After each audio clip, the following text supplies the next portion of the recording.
3.395 jembatan Bapak ini resmikan selama beliau katanya memimpin. Pertanyaannya, kenapa jembatan Kuta Blambiren sampai saat ini belum juga bisa digunakan dengan maksimal? Mari kita saksikan dulu video dan analisis Mbakku ini. Saya resmikan 3.395 jembatan. 3.395 jembatan. Wow, luar biasa. Tapi tunggu dulu Pak ya, kita berhitung dulu Pak. Bapak jadi presiden itu baru 1 tahun 10 bulan loh Pak. Kita berhitung ya Pak. Kalau 1 tahun itu 365 hari. Taruhlah Bapak itu sudah 2 tahun lah ya kan, karena sebentar lagi bulan Oktober ya Pak ya. Berarti 730 hari. Berarti Bapak itu mengerjakan 1 hari itu ada dapat berapa jembatan tuh? Ayo kita bagi Pak ya. 3.395 dibagi 730. Ya itu berarti 4,6. Taruhlah 1 hari itu Bapak membangun jembatan itu ada 4 jembatan, 4 lebih hampir 5 jembatan. Wow, luar biasa Pak. Tapi mohon Pak ya, bertanya nih dengan santun Pak, tolong dong Pak di-spill ya Pak ya. Sama seperti yang Bapak bilang, sudah meresmikan sekolah 7.000 guys, luar biasa. Tapi pertanyaan saya sampai detik ini, sampai saat ini belum ada yang tahu guys, sekolah-sekolah di mana aja tuh. Agar saudara-saudaraku di luaran tahu seperti apa pitanya jembatan Biren ini. Ini menghubungkan antara Banda Aceh dan juga Medan. Gara-gara jembatan ini, banyak harga-harga tidak stabil lagi dengan alasan tonasenya tidak memenuhi standar truk itu sendiri, sehingga ongkos menjadi mahal. 8 bulan 19 hari sampai detik ini, kalau dibangun lain hanya membutuhkan dana 107 miliar rupiah. Bayangkan, kok buat negara itu tidak seberapa. Cuman kenapa sampai detik ini hampir setahun tidak ada progresnya. Bahkan lihat ini di video, rakyat hampir setiap hari merasakan hal-hal seperti ini. Terperosoklah mobil, antrian yang panjang. Sementara para lihat ini, hampir setiap hari kita melihat berita-berita tayangan di TV. 3.395 kata Bapak kita ini diresmikan jembatan selama beliau memimpin. Pertanyaan kami sebagai warga Aceh, kenapa jembatan yang sangat urgent dan vital bagi rakyat Aceh ini, khususnya kami yang sebelah sini, PD Jaya sampai Banda Aceh, tidak diselesaikan sampai detik ini? Bayangkan saudaraku, kalau ini kejadian di Cina, hari ini putus jembatannya, mungkin besok atau lusa sudah terbangun kembali. Bayangkan betapa ketinggalannya kita. Entah ketinggalan karena nggak pandai kerja, atau ketinggalan nggak ada uangnya, atau ketinggalan karena apa? Wallahu a'lam bissawab.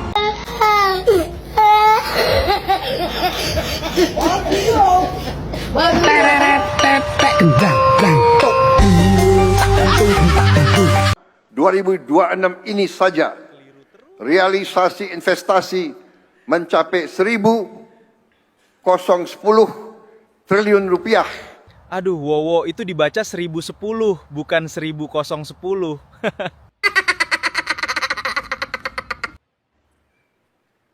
Alhamdulillah, karena kerja keras kita, karena kepercayaan rakyat kepada pemerintah, di tengah ketidakpastian global, investasi tetap tumbuh. Sepanjang 2025, realisasi investasi mencapai 1.931 triliun rupiah dan telah menciptakan lebih dari 2,7 juta lapangan kerja. Pada semester pertama 2026 ini saja, realisasi investasi mencapai 1.010 triliun rupiah dan telah menciptakan lebih dari 1,4 juta lapangan kerja. Ekonomi kita pada kuartal pertama tahun 2026 tumbuh 5,61%. Dan pada semester pertama tahun 2026 tumbuh 5,45%. Ini adalah pertumbuhan kuartal pertama dan pertumbuhan semester pertama tertinggi dalam 13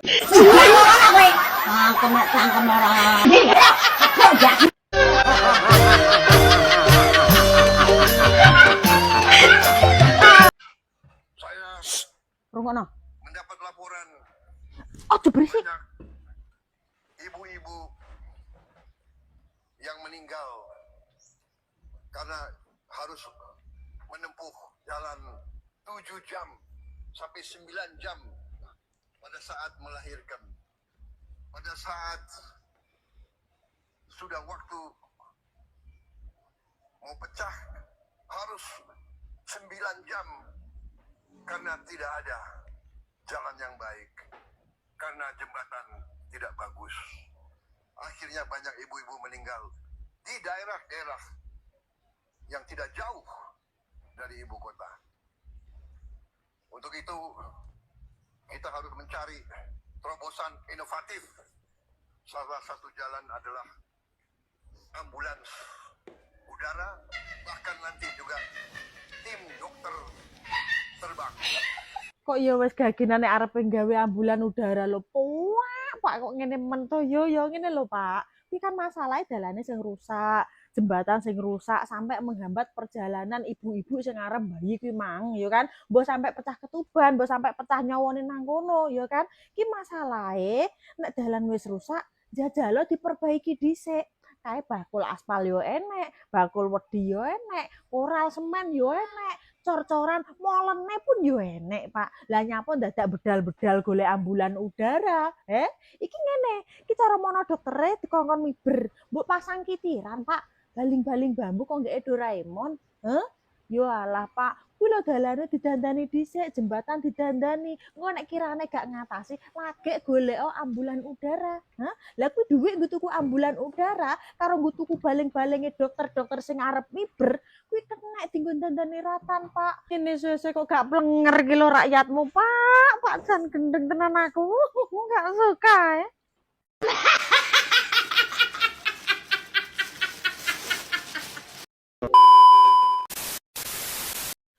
Presiden Prabowo Subianto memang terus dikritik ya, karena dari setiap apa yang diucapkannya itu selalu salah. Tidak selalu salah ya, kebanyakan itu blunder. Memang sebagian ada yang berkata ya bahwa dia itu adalah sesuatu hal yang wajar, karena setiap manusia pasti melakukan kesalahan. Itu bagi orang-orang dari buzzer-buzzer atau mungkin yang membela dari seorang presiden. Tetapi pada faktanya Presiden Prabowo Subianto itu kalau berbicara memang terlalu berlebihan. Kalau bahasa kasarnya secara bahasa Jawa gitu guys ya, istilahnya tuh gedabrus. Itu kayak selalu kayak berangan-angan alias omong-omong doang gitu guys ya, atau omon-omon lebih tepatnya. Karena dari setiap apa yang diungkapkan atau statement yang diucapkan itu amat sangat susah sekali jika ditangkap dengan logika. Ini menarik banget ya, otomatis digoreng habis oleh netizen Konoha. Dan seperti apa versi lengkapnya, yuk kita lanjut. Rapat tikus. Satu hari sekelompok tikus rapat paripurna tikus untuk mengantisipasi bahaya kucing. Selamat jumpa, saudara. Dunia dalam berita pada hari ini akan diawali oleh beberapa buah berita politik dan sebuah berita yang tidak penting sama sekali. Berita pertama akan dibacakan oleh rekan saya, Tuti Ajiwirya. Ketakutan apa yang paling maneh takutin? Selain aing takut gak punya uang, aing juga takut Prabowo 2 periode. Takut.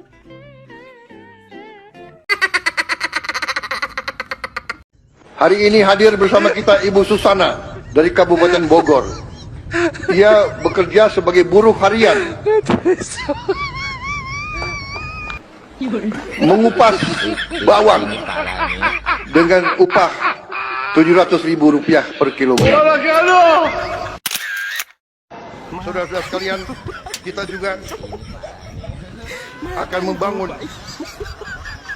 3 juta rumah untuk mereka yang belum punya rumah, 1 juta di pedesaan. Benarkah itu Pak Jokowi? Mau tanya yang mau tanya saya. Bohong.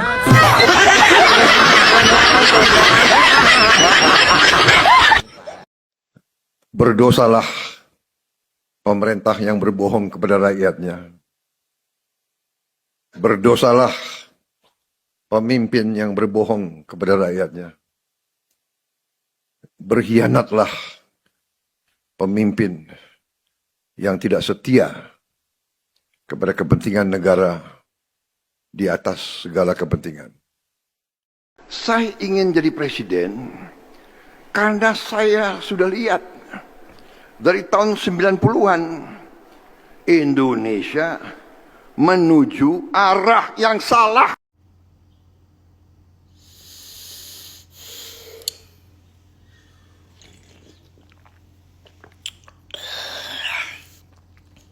Nunggu apa sih? Gue nggak ngomong apa-apa, orang gue lagi ngopi. Ngetril. Di kelak kemudian hari, kekayaan yang ada dinikmati segelintir orang akan pelan-pelan netes ke bawah. Enggak semua. Coba delete. Friend ya, wartawan kita kompak ya. DPR kerjanya apa sih, Pak? Kerjanya ngakalin anggaran agar bisa dikorupsi. Fungsi DPR apa, Pak? Mewakili rakyat, Mbak, untuk jalan-jalan, makan enak, pokoknya semua kami wakilkan, kecuali susahnya urusan rakyat. DPR kerjanya apa sih, Pak? Aku ini kelingan lor. Saya kepengen adik-adik saya di sini semua. Kok akan pakai mobil buatan Indonesia. Kok akan pakai motor buatan Indonesia. Kok akan pakai jam tangan buatan Indonesia. Kok akan pakai parfum buatan Indonesia. Kok akan pakai sabun buatan Indonesia. Kok akan pakai sepatu buatan Indonesia. Tak kira negara ini dhewe iki arep adeg industri gede sing gawe mobil, gawe motor, gawe parfum lur. Engko terus endingi bersaing karo luar negeri. Bae lah kok mobilnya import ke India lur bae. Dadi negara ini dhewe iki saiki gak bersaing karo bangsa liyane utawa bersaing karo luar negeri lur. Pemerintah ki gawe program ning ujung-ujunge bersaing karo rakyate dhewe. Contone kantin sekolahan, bakul pentol, bakul cilok, bakul gorengan ning sekolahan. Yo bersaing karo MBG. Yo pancen bener lho. MBG iki membuka 1 juta lapangan pekerjaan. Ing dampake yo akeh bakul pentol, bakul jajan kantin sekolahan yo padha sepi. Terus dampaknya rego-rego yo padha larang ning pasar lor. Toko yo ngono wis padha mlaku. Digawekno saingan Koperasi Merah Putih. Malah nek iso toko liyane kon tutup lho. Iki gek model piye? Dadi negara ini dhewe iki saiki ora bersaing karo luar negeri, ning bersaing karo rakyate dhewe lur. Wis sembuh lur, wis ora usah dipikir dijogeti wae. Ini parah nih. Guys, kerja ngupas bawang lagi naik daun nih. Ada info loker nggak? 500.000 per kilo juga nggak apa-apa. Soalnya pasarannya 700.000. Saya tidak rela saya tinggalkan negara ini nanti pada saat saya dipanggil Tuhan. Saya tidak rela ini jatuh ke tangan maling-maling, bandit-bandit. Saya tidak rela. Asu.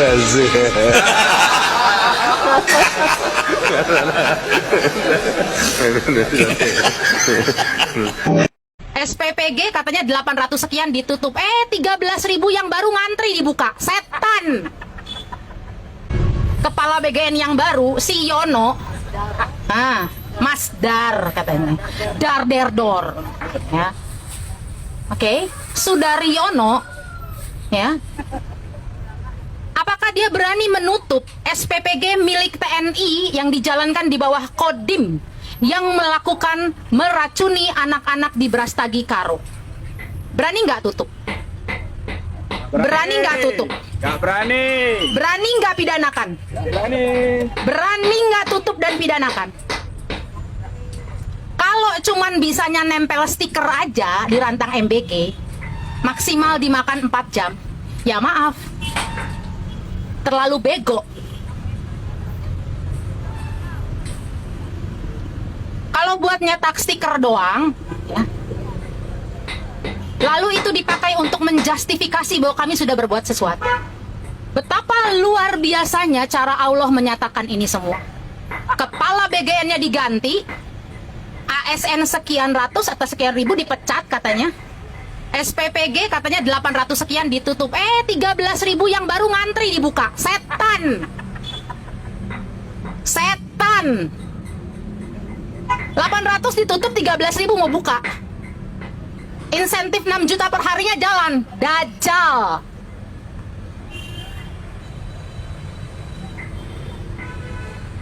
Jadi saya juga mau mengatakan innalillahi wa inna ilaihi rojiun. Buat buat anak-anak yang diracuni oleh negara sejak tahun ajaran 2026. Mungkin yang saat ini juga masih trauma. Mungkin yang saat ini juga masih merasakan dan mendapatkan pesan bahwa negara itu tujuannya apa ngasih makan anak-anak? Untuk meracuni mereka, untuk mengintimidasi mereka atau apa? Dan kita tahu sampai sekarang tidak ada korban keracunan yang berani bicara karena yang turun yang unyu-unyu ini di belakang mengintimidasi warga, mengintimidasi orang tua siswa, mengintimidasi kepala-kepala sekolah, mengintimidasi korban-korban keracunan sehingga mereka tidak berani bersuara. Alat negara dibayar pakai pajak kita, kelakuannya setan. Jadi putusan MK yang sudah menyatakan bahwa masuknya MBG ke Pembicaraan Prabowo Subianto akhir-akhir ini sering disorot ya, terutama kemarin kan rame banget nih tentang dari Pak Kupas Bawang itu upahnya itu 700.000. Ini seandainya ya, jika dia mendapatkan teks ya, seandainya itu dia diterima, kalau mau mengucapkan otomatis kan bisa terpikirkan dulu ya, diolah dengan logika. Pantas nggak pengupas bawang itu digaji 700.000 per kilo? Kalau kita logika saja sebagai orang awam, orang yang nggak pernah makan bangku sekolah, itu ya nggak wajar guys. Ya, pengupas bawang sekilo 700.000. Kok mahal yang ngupas daripada bawang? Dan kemudian belum dari statement-statement atau kebijakan ya, yang mengatakan bahwa nantinya karena ada suatu problem ya, trouble dari ibu yang meninggoy karena dia itu kesulitan untuk mencari rumah sakit ketika bersalin, dia ingin bahwa nantinya ada suatu program ambulan terbang dan dokter terbang.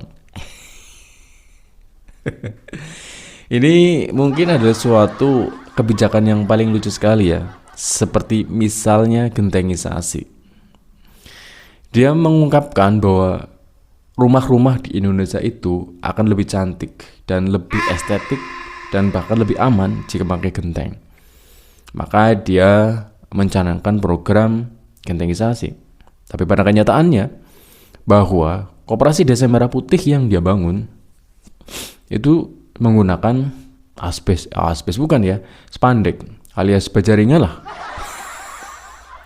Ini kan sangat kontradiksi dengan apa yang diungkapkannya.